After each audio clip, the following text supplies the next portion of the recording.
कच्ची उम्र में शादी। जब काजल ने मीरा को पति पत्नी के रिश्ते के बारे में बताया तो मीरा ने भी अपने सिर पर हाथ मारा और कहने लगी, हाय रे दैया, उसका मतलब रवि जी सच कह रहे थे कि असली कहानी तो लाइट बंद होने के बाद ही शुरू होती है। और मैंने तो उनकी इस बात को उनकी बदतमीजी समझकर घर में कितना बड़ा हंगामा खड़ा कर दिया था। शायद इसलिए रवि जी मुझसे इतने नाराज हो गए थे, लेकिन अब मैं क्या करूंगी, क्योंकि अब तो उन्होंने बोल दिया है कि जब तक मैं नहीं चाहूंगी वह मेरे करीब भी नहीं आएंगे। तब काजल ने मीरा को समझाते हुए कहा, देख मीरा, गलती तुझसे हुई है तो उस गलती को सुधारना भी तुझे ही पड़ेगा। तो मीरा कहने लगी, लेकिन वह कैसे? तो काजल ने कहा, अब तुझे खुद ही पहल करनी होगी ताकि तुम दोनों का रिश्ता एक मजबूत डोर से बन जाए। मीरा ने कहा, लेकिन यह कैसे होगा? मम्मी जी की तबीयत तो ठीक ही नहीं रहती है। तो फिर मैं प्रथम को कहाँ छोड़ूंगी, क्योंकि यह महाशय तो रात के किसी भी वक्त उठकर बैठ जाते हैं। तब काजल ने कहा, मीरा, तू प्रथम की चिंता मत कर, तू प्रथम को यहीं अपनी माँ के घर छोड़ दे, मैं और आंटी मिलकर उसे संभाल लेंगे। मैं प्रथम को अपने साथ अपने घर ले जाऊंगी। मेरा बेटा और प्रथम दोनों एक ही उम्र के हैं, इसलिए प्रथम को संभालने में मुझे कोई दिक्कत नहीं होगी, वह दोनों साथ में खेलते रहेंगे। मीरा ने कहा, अरे नहीं, नहीं, रवि जी क्या सोचेंगे कि मैं प्रथम को इस तरह से अकेले कहाँ छोड़ आई। तो काजल ने कहा, मीरा, तू कौन सा प्रथम को जिंदगी भर के लिए यहाँ छोड़कर जा रही है?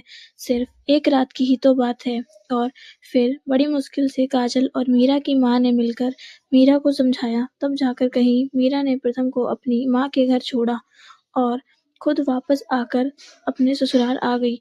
मीरा शाम होने से पहले ही अपने घर आ गई थी, इसलिए आज उसने घर जाकर नौकरानी के साथ मिलकर सारा खाना रवि की पसंद का बनवाया और खाना रेडी होते ही खुद जाकर अच्छे से तैयार हो गई।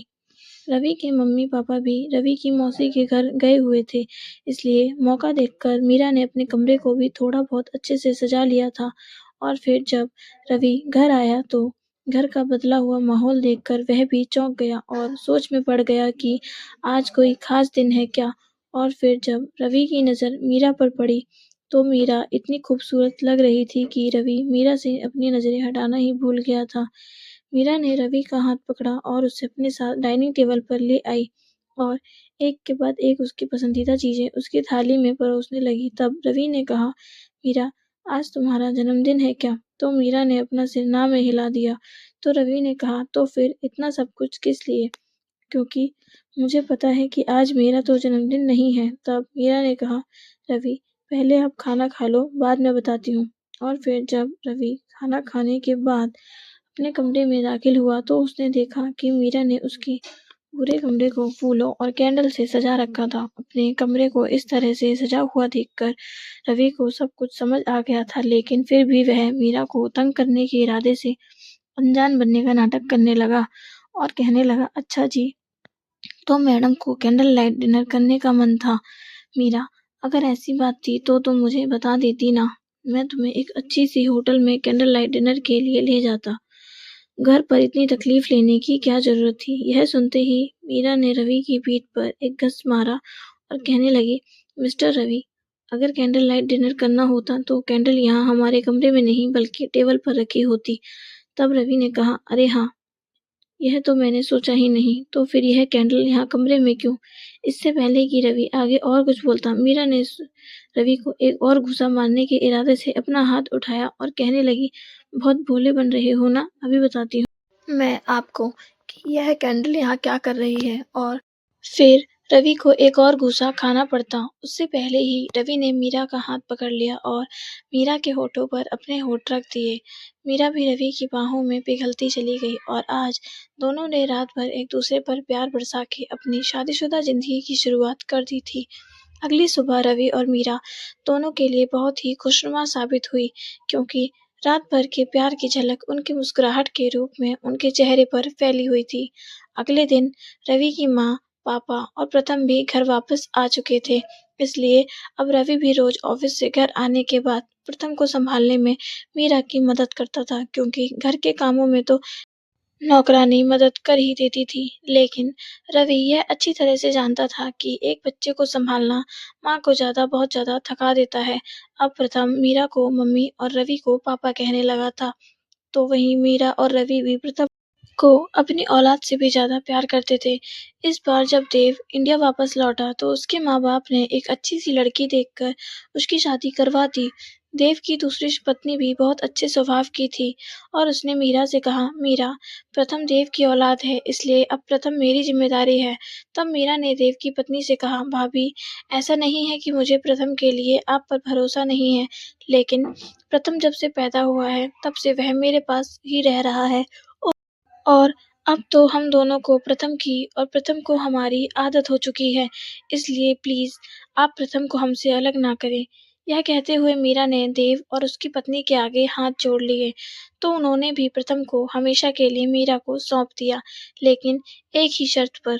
और फिर जब मीरा ने पूछा कि कौन-सी शर्त, तब देव ने कहा, "देखो मीरा, पहले सीमा की तबीयत की वजह से तुम दोनों का हनीमून कैंसल हो गया और फिर सीमा की मौत की वजह से प्रथम की ज़िम्मेदारी तुम पर आ गई, जिस वजह से तुम दोनों आज तक कहीं बाहर नहीं जा पाए हो।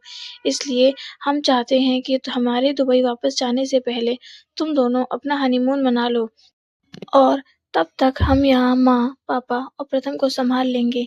यह कहते हुए देव ने रवि के हाथ में उनका हनीमून का टिकट थमाया और कहा, "बुद्धू कहीं के, जाओ और जाकर जल्दी से अब जाने की तैयारियाँ शुरू कर दो।"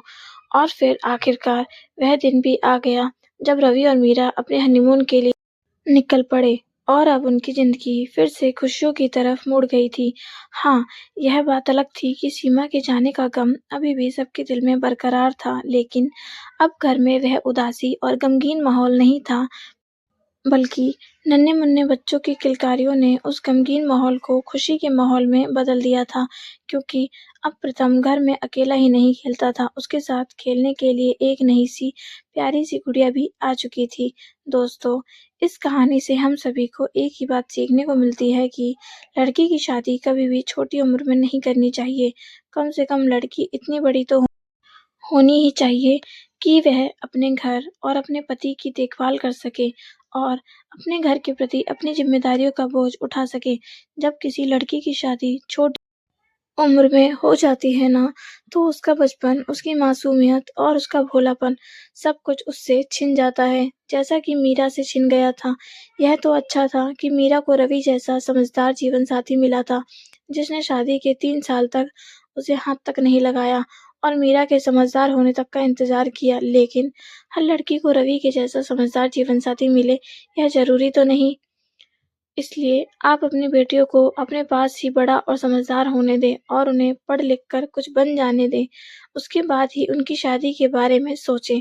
दोस्तों, उम्मीद करती हूँ कि आपको हमारी कहानी पसंद आई होगी। आपको यह कहानी कैसी लगी? कमेंट करके ज़रूर बताएँ और कहानी पसंद आई हो तो इसे लाइक करें और अपने दोस्तों के साथ शेयर भी करें। ऐसी ही नई दिलचस्प कहानियों के लिए हमारे चैनल को सब्सक्राइब करें और हाँ, बेल आइकन दबाना ना भूलें ताकि आप हमारी कोई भी कहानी मिस ना करें। हम फिर मिलेंगे एक नई कहानी के साथ। धन्यवाद।